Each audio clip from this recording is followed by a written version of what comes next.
అమెరికాలో Hyderabadi student Abdul missing పై అనుమానాలు వ్యక్తమవుతున్నాయి. కిడ్నాప్ చేసినట్లు అబ్దుల్ పేరెంట్స్ కు వాట్సాప్ మెసేజ్లు వచ్చాయి. 1200 అమెరికన్ డాలర్లను అజ్ఞాత వ్యక్తి డిమాండ్ చేశారు. తాము అడిగిన డబ్బులు ఇవ్వకపోతే అబ్దుల్ను చంపేసి అవయవాలు అమ్మేస్తామంటూ హైదరాబాద్లోని అతని పేరెంట్స్ కు వాట్సాప్ ద్వారా మెసేజ్లు పెట్టారు. $1200 అంటే మన కరెన్సీలో దాదాపు ₹1,00,000తో సమానం. కిడ్నాపర్లు అంత తక్కువ డబ్బులు అడగడంతో అనుమానాలు మొదలయ్యాయి. అమెరికాలోని అబ్దుల్ రూమ్మేట్స్ బిగ్ టీవీతో ఎక్స్క్లూజివ్గా మాట్లాడారు. తమకు తెలిసిన సమాచారాన్ని షేర్ చేసుకున్నారు. ఈ నెల 7వ తేదీ మధ్యాహ్నం నుంచి అబ్దుల్ కనిపించకుండా పోయాడు. ఆ మరుసటి రోజే అమెరికన్ పోలీసులకు ఫిర్యాదు చేసినా వాళ్ళు పట్టించుకోలేదని వాపోయారు. బిగ్ టీవీతో వాళ్ళు ఏం చెప్పారో ఓసారి విందాం. ప్రెజెంట్ మేముంటున్న రూమ్ లీజ్ మెంబర్ ఒక ఆయన రూమ్మేట్ కావాలి అని చెప్పి స్టూడెంట్ గ్రూప్లో మెసేజ్ చేస్తే అబ్దుల్ తనకి కాంటాక్ట్ అవ్వడం జరిగింది. ఆ ద్వారా మా రూమ్లోకి వచ్చాడు. యాక్చువల్లీ 7th నాకు కనిపించలేదు. యాక్చువల్లీ మేము రెంట్ పే చేయాలి 5th కల్లా, కానీ అబ్దుల్ ఇంతకీ రెంట్ ఇవ్వలేదు.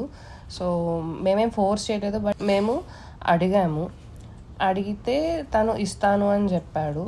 So same repeated on 6th and same repeated on 7th. So 7th నేను బయటకి వెళ్తూ తనని అడిగితే తీసుకొస్తానక్క అని చెప్పి అన్నాడు. సరే మేము పే చేసేస్తాము ఈ లోపల అని చెప్పి మేము అన్నాము. ఇంటికి వచ్చిన తర్వాత ఆ రోజు నుంచి నాకు పర్టికులర్గా అబ్దుల్ కనిపించలేదు.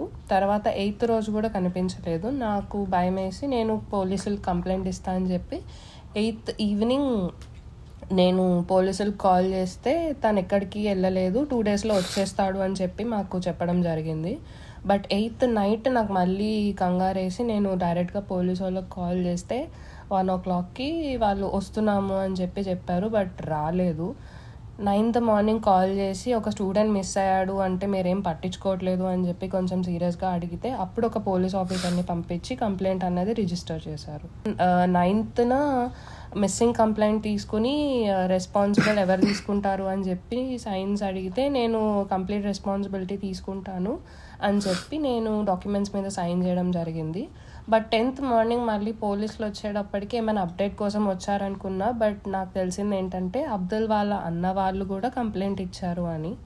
ఆ రోజే అప్పటి వరకు మేమేమనుకున్నామంటే అబ్దుల్ వాళ్ళ అన్నయ్య వాళ్ళ ఇంటికి వెళ్ళి ఉంటాడు అనుకున్నాం. బట్ ఆ రోజు తెలిసింది ఏంటంటే అబ్దుల్ మిస్ అయ్యాడని వాళ్ళ అన్న వాళ్ళు కూడా కంప్లైంట్ ఇచ్చారని. ఆ కిడ్నాపర్లు ₹1,00,000 మాత్రమే డిమాండ్ చేయడంతో పలు అనుమానాలను తలెత్తుతున్నాయి.